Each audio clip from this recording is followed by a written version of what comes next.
There was no pearly gate. The only reason I knew I was in a cave was because I had just passed the entrance. The rock wall rose behind me with no ceiling in sight. I knew this was it. This was what religion talked about, what man feared. I had just entered the gate to hell. I felt the presence of a cave as if it was a living, breathing creature. The stench of rotten flesh overwhelmed me. Then there was the voice. It came from inside and all around.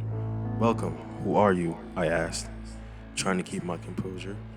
"You know," the thing answered. "I did know. You are the devil," I stuttered, quickly losing my composure. Why me? I'd lived as good as I could. The silence took over the space as my words died out. It seemed like an hour went by before the response came. "What did you expect?" The voice was penetrating but patient. "I don't know. I never believed any of this," I uttered. "Is that why I'm here?" Silence. I continued. "They say the greatest trick you ever pulled was convincing the world you don't exist." "No, the greatest trick I ever pulled was convincing the world that there is an alternative. There is no God," I shivered. The cave trembled with words.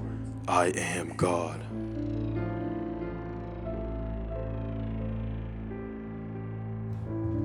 On Monday, I came up with the perfect plan. No one even knew we were friends. On Tuesday, he stole the gun from his dad.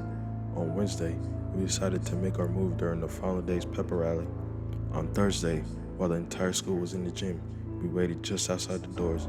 I was to use the gun on whoever walked out first. Then he would take the gun and go into the gym blasting. I walked up to Mr. Quinn, the guidance counselor, and shot him in the face 3 times. He fell back into the gym, dead. These shots were deafening. We heard screams in the auditorium. No one else could see us. I handed him the gun and whispered, "Your turn." He ran into the gym and started firing. I followed that moment after. He hadn't hit anyone yet. Kids were scrambling and hiding. It was mayhem. I ran up behind him and tackled him. We struggled. I wrenched the gun out of his hands, turned it on him, and killed him. I closed his mouth forever. On Friday, I was a noted a hero.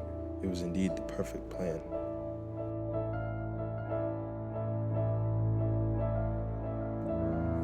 Mama always leaves me and Daddy on home on Saturday nights, and me and Daddy always go get ice cream in the car after dinner.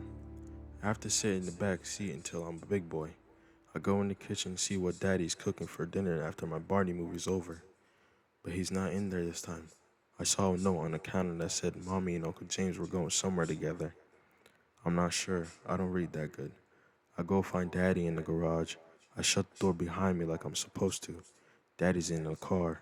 He has already car turned on. He must not be eating dinner tonight. Only ice cream? I get in the back seat behind Daddy since I'm not a big boy yet. Daddy doesn't say anything when I said hello to him. Maybe he can't hear me over the loud car. I think I'll take a nap away to the ice cream. I feel kind of sleepy.